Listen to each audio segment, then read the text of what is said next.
अस्सलामुअलैकुम, welcome back to another colourful episode of सीख ले। और इसको मैं कलरफुल इसलिए कह रहा हूँ क्योंकि आज हमारा सारा काम है ही कलर्स के ऊपर और हम लोगों ने कलर्स के ही कोडिंग और डिकोडिंग जो है वो देखनी है। So our today lecture is the colour coding of carbon resistors. So without further wasting time we just go and move out to the lecture so that you can understand it properly.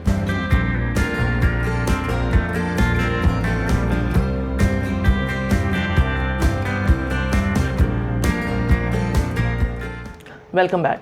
So as आप लोगों को पता है कि आज का हमारा topic जो है वो कलर कोडिंग है ऑफ कार्बन रेजिस्टर्स। और अगर हम लोग रेजिस्टर्स की बात कर रहे हैं तो सबसे पहले रेजिस्टर को समझना बहुत ज़रूरी है। देखिए, इसको मैं आपको जनरली भी समझाने के लिए एक लाइव एग्जांपल दी थी और यहाँ पर भी मैं डेली लाइफ के एक एग्जांपल आपको देता हूँ। लेट्स सपोज कि आप जो है एक सड़क के ऊपर जो है या एक रोड जो है वो क्रॉस कर रहे हैं और ये रोड जो है ये बिल्कुल खाली है। अगर आपके पास ये रोड खाली है और आप इसके ऊपर मूव कर रहे हैं तो आप इजीली एक पॉइंट से दूसरे पॉइंट या अपनी डेस्टिनेशन तक पहुंच जाएंगे। लेकिन अगर मैं क्या करूं, इसी रोड के दरमियान में बहुत बड़े पत्थर रख दूं तो आपको हिंड्रेंस फील होगी, आपको रुकावट फील होगी और आप इस रास्ते में इजीली एक जगह से दूसरी जगह नहीं मूव कर सकते। ऑल्दो आपको टाइम तो ज़रूर लगेगा, आप बल खाते हुए एक जगह से दूसरी जगह ज़रूर पहुँचेंगे, लेकिन आपको एक हिंड्रेंस का सामना ज़रूर करना पड़ेगा। सेम चीज़ हम अप्लाई करते हैं इलेक्ट्रॉन्स एंड प्रोटॉन्स के ऊपर। आइदर अगर हम लोग इलेक्ट्रॉनिक करंट फ्लो कर रहे हैं या हम लोग कन्वेंशनल करंट फ्लो कर रहे हैं, तो करंट के रास्ते में अगर इसको कोई हिंड्रेंस फील होती है, इसको कोई रुकावट फील होती है या इसके सामने कोई ऑपोजिशन आ जाए, तो उस ऑपोजिशन को हम बोलते हैं कि ये रेजिस्टेंस जो है ये फील कर रहा है, ये रेजिस्ट कर रहा है अपने आप को कि ये एक जगह से दूसरी जगह पहुँच सके। यही तमाम चीज़ इलेक्ट्रिकल कंपोनेंट में रेजिस्टेंस कहलाती है। और रेजिस्टेंस कुछ भी नहीं है, रेजिस्टेंस जो है ये एक वायर का टुकड़ा ही है, एक वायर का पीस ही है जिसमें जिसमें इलेक्ट्रॉन्स और प्रोटॉन की रेशो जो है वो कुछ इतनी ज़्यादा होती है कि इलेक्ट्रॉन्स को एक जगह से दूसरी जगह मूव करने में ड्रिफ्टिंग का सामना करना पड़ता है। और ये ड्रिफ्ट वेलोसिटी आप इजीली पहले 2 टॉपिक्स में पढ़कर आ चुके हैं। तो यही तमाम चीज़ जो है ये रेजिस्टेंस कहलाती है। नोट डाउन, यहाँ पर एक क्वेश्चन बड़ा इंपॉर्टेंट है जो कि एक बच्चे ने मुझसे पूछा था and I thank him Bilal, जिसने ये तमाम चीज़ जो है मुझसे पूछी और मुझे जो है आज एक्सप्लेन करने का उसका मौका मिल रहा है। सो द क्वेश्चन इज़ कि क्या करंट अगर एक जगह से दूसरी जगह जाने में लिमिट होता है, अपोज होता है और वोल्टेज सेम रहता है, तो हमें करंट की स्टार्टिंग वैल्यू और एंडिंग वैल्यू सेम क्यों मिलती है? ऐसा क्यों है कि अगर हम लोग 5 एम्पेयर का करंट एक तार के अंदर से जो है वो पास कर रहे हैं and after passing through the resistance हमारा वोल्टेज ड्रॉप होता है, एनर्जी डेसिपेट होती है, लेकिन एंड में हमें जो है वो 5 एम्पेयर ही मिलता है? ऐसा क्यों है? तो इस क्वेश्चन का आंसर ये है कि हम रेजिस्टेंस के लिए लफ्ज़ यूज़ करते हैं ऑपोजिशन, हिंड्रेंस। तो ये तमाम चीज़ हमारे करंट को अपोज कर रही होती है, रुकावट लेके आ रही होती है, हिंड्रेंस प्रोवाइड कर रही होती है, लेकिन उसको कहीं पर भी लिमिट नहीं कर रही होती। ऐसा नहीं है कि आपके पास करंट जो है वो 5 एम्पेयर दूसरे साइड पे नहीं पहुंचेगा और वो कम होकर 3 एम्पेयर पहुंचेगा। और प्रैक्टिकली ये पॉसिबल भी होता है कि आपकी करंट की वैल्यू भी लिमिट होती है। लेकिन एज़ यू नो कि हम यहाँ पर ऑपोजिशन का वर्ड यूज़ करते हैं और उन सर्किट्स में जो कि आइडियल सर्किट्स होते हैं और हम एक जगह से दूसरी जगह करंट को सेम कर रहे होते हैं, वहाँ पे रेजिस्टेंस इस चीज़ की ऑपोजिशन का नाम है, रुकावट का नाम है, ना कि इस करंट को जो है उसने कम कर दिया है और उसकी वैल्यू को कम कर दिया है। So this is the possible answer. तो आज हम मूव करने लगे हैं अपने मेन टॉपिक के ऊपर, which is the colour coding of carbon resistors. और कार्बन रेजिस्टर्स की हम लोगों ने कलर कोडिंग देखनी है कि ये हमारे पास किस तरीके से होती है। बेटा, रेजिस्टर्स की वैल्यू बहुत वेरी करती है, ये फ्यू ओम से लेकर मेगा ओम्स तक आपके पास हो सकती है। अगर इसकी वैल्यू बड़ी है तब तो आपके सामने ये जिस तरह लैब में यूज़ होते हैं रेजिस्टेंस बॉक्सेस, तो वो तो इसके ऊपर वैल्यू लिखी जाती है। लेकिन अगर इसकी वैल्यू बहुत कम है तो इसकी वैल्यू को ईज़िली इन रेजिस्टर्स के ऊपर नहीं लिखा जाता।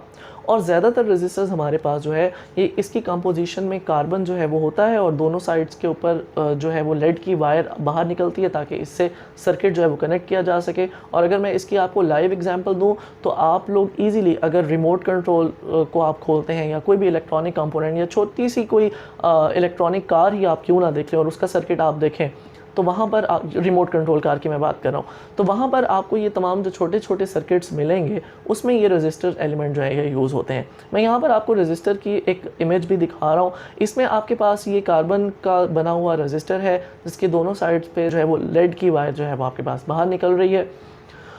तो फिर इसके ऊपर आपको कुछ बैंड्स जो हैं वो नज़र आ रहे हैं। इसके ऊपर हम लोग जो है वो नंबर्स नहीं लिखते, इसकी वैल्यू नहीं लिखते, बल्कि इसकी वैल्यू को हम डिकोड करते हैं और उसको हम कलर कोडिंग के साथ डिकोड करेंगे। तो ये टॉपिक आपके पास कलर कोडिंग कहलाता है। तो आइए देखते हैं कि इसकी हमने वैल्यू जो है वो किस तरीके से डिकोड करनी है। बच्चे यहाँ पर आपको एक टेबल नज़र आ रहा है और इस टेबल में आपके पास कोई सर्टेन 9 या 10 कलर्स आपके पास यहाँ पर शो हो रहे हैं, जिसमें ब्लैक से कलर स्टार्ट होकर और वाइट पे कलर जो है वो एंड हो रहा है। और इसकी तरतीब भी आपको एज सच याद करनी पड़ेगी, लेकिन इसकी याद करने की तरकीब मैंने आपसे पहले भी वादा किया था लाइव क्लास में भी टीम सॉफ्टवेयर के ऊपर कि मैं आपको इसके याद करने का एक बेसिक जो है वो मेथड दे दूंगा ताकि आपको इसमें प्रॉब्लम ना हो। जिस तरीके से आप पीरियोडिक टेबल याद करते हैं, हाल ही ने की रब से फरियाद, और आपको ईजिली वो तमाम एलिमेंट्स जो है वो याद हो जाते हैं, यहाँ पर भी कुछ ऐसा ही एक छोटा सा जो है वो हिंट है आपके पास, एक छोटा सा हैक है जिससे आपको इसकी वैल्यू जो है वो इजीली याद रह सकती हैं। So starting from the colour black, तो मैं इन तमाम कलर्स के इनिशियल्स जो हैं ये अलग कर लेता हूँ। सो मेरे पास इनिशियल कलर जो होंगे फ्रॉम ब्लैक मेरे पास बी आएगा, ब्राउन मेरे पास बी आएगा, रेड मेरे पास आर आएगा, और इसी तरीके से बाकी एलिमेंट्स के कलर जो है वो मैंने यहाँ पर लिख लिए हैं। अब आपने इन कलर्स को एक सेंटेंस की फॉर्म में पढ़ना है, तो ये कुछ ऐसे बनते हैं जिसमें आप पहले बी को एक साइड पे कर लेंगे, दरमियान वाला आपके पास ROY को आप इकट्ठे पढ़ेंगे विच इज़ रॉय, और आपको पता है कि हमारे कुछ बॉलीवुड या पाकिस्तानी सिंगर्स के नेम जो है उनके एंड में रॉय आता है, तो ये रॉय जो है उसको नाम दे दिया। तो the sentence will be B Roy, G for great, B for Britain, और V फॉर जो वॉयलेट का V है उससे आपके पास आ जाएगा वेरी, और जो एंड वाला ग्रे है उससे G के साथ आप ग्रेट, और फिर एंड वाला वाइट जो है उससे आप women. So the sentence is B Roy, great Britain, very good women, यानी कि B एक ऐसी खातून है जिसका नाम रॉय है, और वो ग्रेट ब्रिटिश खातून है, और वो बहुत अच्छी औरत है। तो ये मैंने आपको उर्दू में भी दिखा दिया, as such it is a hack, तो आपको ये याद करने में इसके लिए आसानी हो जाएगी। और फिर आपने इन कलर्स को जो है वो नाम भी, नंबर्स भी जो है वो दे देने, और इनकी numerical value will start from 0 to 9। तो ब्लैक की वैल्यू आपके पास 0 है, और फिर एंड वाला जो वाइट है उसकी वैल्यू आपके पास 9 है। अब आपके पास यहाँ पर सबसे पहले ये बता दूँ कि कार्बन रजिस्टर्स में आपके पास बैंड जो हैं वो कितने होते हैं। बेटा नॉर्मली आपके पास कार्बन रजिस्टर में जो बैंड होते हैं वो 4 बैंड से स्टार्ट होता है और ये 6 बैंड तक जाता है। FSC में आपके पास 3 और 4 बैंड डिस्कस हुए हुए हैं, लेकिन अगर आप इंजीनियरिंग प्रोसीड करते हैं तो वहाँ पे आपको 5 बैंड भी करने पड़ते हैं, और अगर आप इंजीनियरिंग में मास्टर्स करते हैं या PhD तक जाते हैं तो वहाँ पर आपको 6 बैंड्स भी जो हैं उनसे भी पाला जो है वो पड़ता है। मैं यहाँ पर थोड़ी सी डेफिनेशन 5 बैंड के हवाले से भी दूंगा और 6 बैंड के हवाले से भी दूंगा, ताकि आपको ईजिली कैटेगराइज हो जाए कि अगर आपके 5 बैंड्स यूज़ हो रहे हैं कहीं MCQs वगैरह में, या 6 बैंड यूज़ हो रहे हैं MCQs में, तो आपको पता हो कि उसका मतलब जो है वो क्या है, क्योंकि आगे जाके आपने बहुत सारे कॉम्पिटिटिव एग्ज़ाम्स देने हैं। तो देखिए जी इसके रूल क्या हैं।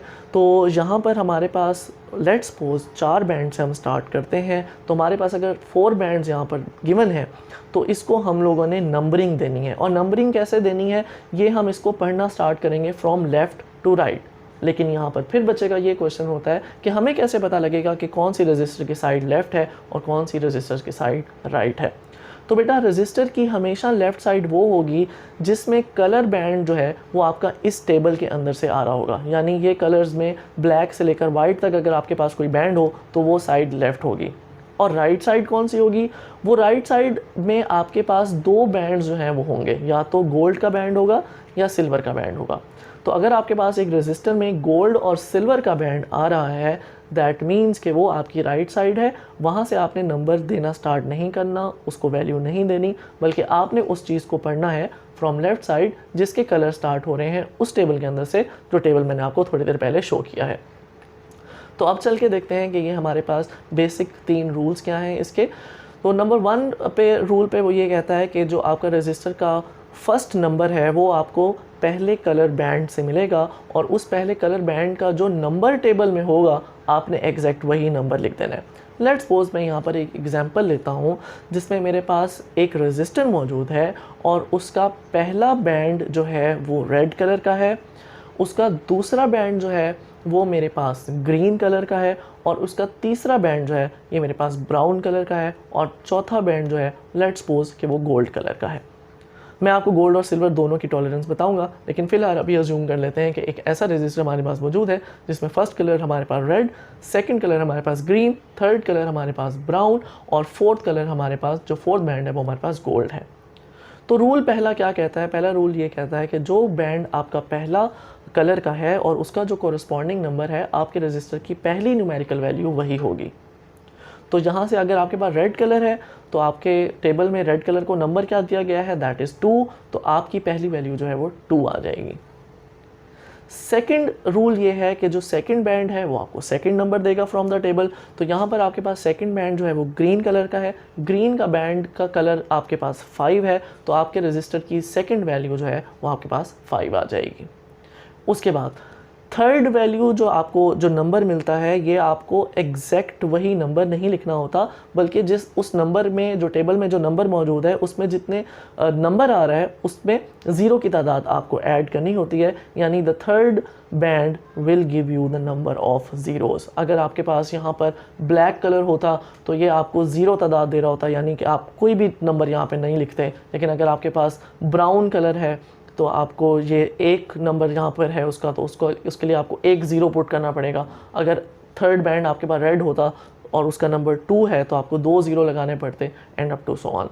तो यहाँ पर हमारे पास तीसरा बैंड जो है उसका कलर ब्राउन है। मैंने छोटी वैल्यू इसीलिए रखी है ताकि मेरे पास नंबर ऑफ ज़ीरो ज़्यादा ना हो और एग्जाम्पल देने में भी आसानी हो। तो थर्ड बैंड आपके पास ब्राउन है, तो ब्राउन से तीसरा आपको मिला उसका जो नंबर है दैट इज़ 1, लेकिन आप अब 1 नहीं लिखेंगे बल्कि इसकी जगह आप 0 लिखेंगे। तो ये था ना बड़ा आसान तरीका। तो अब आपके पास ये रजिस्टर की वैल्यू बन चुकी है, which is from red green brown give you the value of 2, 5 and 0। तो अब आपको पता है कि थर्ड बैंड आपको नंबर ऑफ ज़ीरोज़ दे रहा होता है। तो यहाँ तक आपने रजिस्टर की वैल्यू निकाल ली है, लेकिन अब चौथा बैंड बहुत इंपॉर्टेंट बैंड है, और यही बैंड जो है ये हमें एबिलिटी बताता है कि आपका रजिस्टर करंट कितना बर्दाश्त कर सकता है जी। So the fourth band give you tolerance, और टॉलरेंस का मतलब होता है बर्दाश्त करने की एबिलिटी। हर इंसान की कुछ ना कुछ बर्दाश्त करने की एबिलिटी होती है, यानी वो अच्छी बातों को एक्सेप्ट करता है और बुरी बातों को एक्सेप्ट नहीं करता। तो यहाँ पर रजिस्टर की भी बर्दाश्त करने की एबिलिटी है कि वो कितना करंट अपने अंदर से जो है वो बर्दाश्त करता है। अगर इसका लास्ट बैंड जो है वो आपके पास गोल्ड का है तो इसकी टॉलरेंस ±5% की होती है, और अगर आपके पास लास्ट बैंड जो है वो सिल्वर का है तो इसकी टॉलरेंस जो है वो ±10% की होती है। और अगर आपके पास लास्ट बैंड है ही नहीं, विच इज़ मैंने आपको पहले एग्जांपल दी थी कि अगर आपके पास 3 बैंड्स मौजूद हैं तो फिर आपको ये टॉलरेंस देता है ±20 की। तो यहाँ पर आपने ये चीज़ याद रखनी है। लेकिन फिर एक किसी बच्चे का ये क्वेश्चन होगा कि अगर हमारे पास 3 बैंड्स हैं तो अब हमें कैसे पता लगेगा कि हमारा लेफ़्ट और राइट क्या है।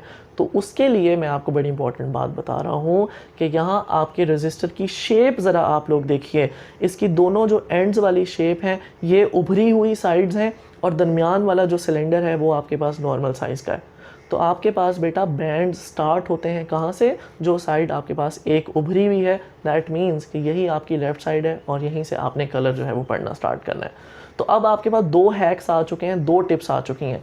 नंबर 1 कि जो साइड रजिस्टर की उभरी हुई है थोड़ी सी, वो आपका पहला बैंड है। नंबर 2 हैक और टिप आपके पास ये है कि आपका जो है वो पहला बैंड हमेशा इन कलर्स में से होगा जो आपको टेबल दिखाए गए हैं, और लास्ट बैंड जो राइट साइड वाला है वो आपके पास वो कलर होगा जिसमें या तो गोल्ड, सिल्वर या कोई बैंड मौजूद नहीं है।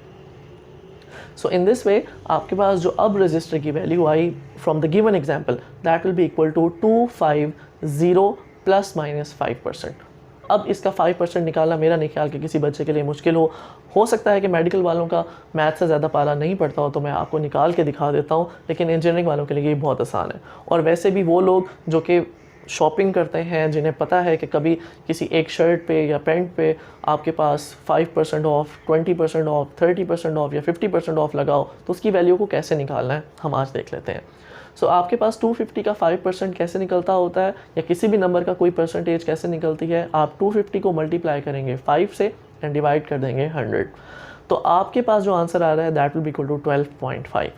अब आपने इस 12.5 को अपनी ओरिजिनल वैल्यू विच इज़ 250 इसके अंदर प्लस भी करना है और इसके अंदर माइनस भी करना है, ये तमाम चीज़ें, तो आपके पास एक रेजिस्टेंस की रेंज आ जाएगी। अगर हम इस नंबर को माइनस करते हैं so the answer will be 237.5, और अगर हम यही 12.5 इसमें ऐड करते हैं तो आपके पास जो प्लस करते हैं तो इसका आंसर बनेगा 262.5। तो ये आपके पास एक रेंज आ रही है, इस रेंज के अंदर आपके रजिस्टर की वैल्यू जो है वो लाई करती है। और इसमें अगर आपके पास अप्रॉक्सीमेट आंसर्स होते हैं, अगर आपने एमसीक्यू में करना है तो ये आपका मार्जिन जो है वो करेक्ट माना जाता है, and in this way you can reduce your value of resistance from this colour coding. So ये बड़ी आसान सी चीज़ है जिसको आपने देखना है, और आपने यहीं तक महदूद नहीं रहना, आप डिफरेंट जो है वो एग्जांपल्स देखिए, आप डिफरेंट की बुक्स जो है उसको रिलेट कीजिए और आप डिफरेंट MCQs हल कीजिए, और फिर आप एक नतीजे पे पहुँचें कि आपको इसकी वैल्यू जो है वो इजीली निकालना आ गई है कि नहीं। यहाँ पर एक एक्स्ट्रा चीज़ मैं आपको ये बताना चाहूँगा कि ना सिर्फ इन बैंड से रेजिस्टेंस की वैल्यू, बल्कि रेजिस्टेंस की वैल्यू से बैंड्स भी निकाले जाते हैं। तो अगर आपको 250 एक वैल्यू दे दी जाए रजिस्टर की, तो आपको पता है कि इसके बैंड्स क्या होंगे। 2 का मतलब यही है कि इसका पहला बैंड जो है वो रेड होगा, 5 का मतलब यही है कि इसका सेकंड बैंड ग्रीन होगा, और एक 0 आ रहा है तो दैट मीन्स कि इसके अंदर जो थर्ड बैंड है वो आपके पास ब्राउन कलर का होगा। So in this way you can not only find the value from colour coding, बल्कि you can also find the bands colour from the value of the register.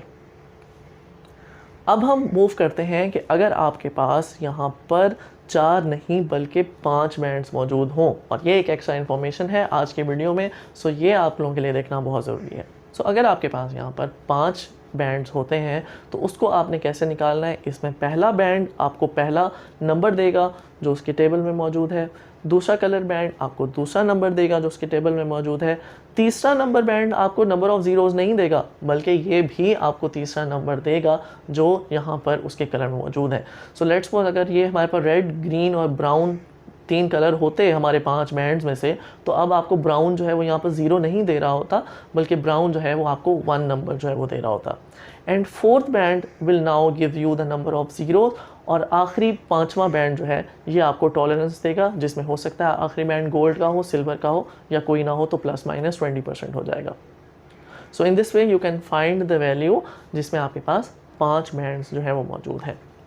Next हम move कर रहे हैं, अगर आपके पास यहाँ पर 6 बैंड आ जाते हैं तो 6 बैंड में यहाँ क्या मतलब होता है। यहाँ पर पहला बैंड आपको पहला नंबर देगा फ्रॉम द टेबल, यहाँ पर दूसरा बैंड आपको दूसरा नंबर देगा फ्रॉम द टेबल, यहाँ पर तीसरा बैंड आपको तीसरा नंबर देगा फ्रॉम द टेबल, यहाँ पर चौथा बैंड आपको नंबर ऑफ ज़ीरोज़ देगा, बिल्कुल एज सच जैसे 5th बैंड के साथ हम लोगों ने किया था, और यहाँ पर 5वां नंबर आपको जो है वो टॉलरेंस देगा, और आखिरी बैंड आपके पास बच गया। ये आखिरी बैंड अगेन आपके पास उन्हीं कलर्स में से होगा जो टेबल मैंने आपको दिखाए हैं, लेकिन अब ये कलर के नंबर नहीं देगा, बल्कि ये आपको इसके टेम्परेचर कोफिशिएंट बताएगा, क्योंकि रेजिस्टर का एक ख़ास टेम्परेचर भी होता है जिसके ऊपर वो वर्क करता है। अगर आपने इसको बहुत ज़्यादा करंट प्रोवाइड कर दिया तो इसका टेम्परेचर बढ़ जाएगा, और रेजिस्टर की वैल्यू जो है वो यहाँ पर अल्टर करती है, ये सही तरीके से काम नहीं करता। तो फिर ये जो लास्ट आपके पास बैंड है, अगर आपके पास 6 बैंड मौजूद हो तो ये आपको टेम्परेचर कोफिशिएंट की वैल्यू दे रहा होता है। और ज़्यादा अच्छे इक्विपमेंट्स के अंदर, ज़्यादा अच्छी डिवाइसेस के अंदर टेम्परेचर कोफिशिएंट का बैंड जो है वो लाजमी मौजूद होता है, ताकि हम उसके टेबल के साथ इसका टेम्परेचर को भी मेजर कर सकें कि ये किन किन टेम्परेचर के ऊपर फिजिबल है, इसकी वर्किंग किस टेम्परेचर के ऊपर जो है वो इजीली वर्क कर सकता है। So these are the bands जिसमें हमने 4 बैंड भी देखे, 5 बैंड भी देखे और 6 बैंड भी देखे। आई होप आपको ये आज का टॉपिक जो है वो समझ में आया होगा, और आपने इसको अच्छे तरीके से करना है। ये वैसे शॉर्ट टॉपिक है, लेकिन ये MCQs में, शॉर्ट में और वैसे भी आगे लाइफ में ये बहुत इंपॉर्टेंट पार्ट जो है ये प्ले करता है। तो आई होप आप इसको अपने साथ रखेंगे और इसको याद करने की कोशिश करेंगे। That's all for today. आज हमने बड़ा ही मज़ेदार सा कलरफुल एक टॉपिक देखा है। मुझे इस तरह के टॉपिक अच्छे लगते हैं जिसमें कहीं ना कहीं रूल्स के साथ और चीज़ों को जो है वो कोडिंग और डिकोडिंग जो है वो इन्वॉल्व होती है। तो आपने इसी तरीके से इसको देखते रहना है, सीखते रहिए, मेरे साथ ही रहिए, और please like, share and subscribe my channel for more videos and for more fun videos. And you know कि मैंने संडे सीरीज़ भी अब जो है वो स्टार्ट कर दी है। सो ना सिर्फ आपको यहाँ पर जो है वो पढ़ाई की चीज़ें मिल रही हैं, बल्कि साथ साथ आप मेरा लाइफ स्टाइल भी देखते हैं, बिकॉज सीखने is not about the study, it is about the lifestyle. Thank you so much. अल्लाह हाफ़िज़।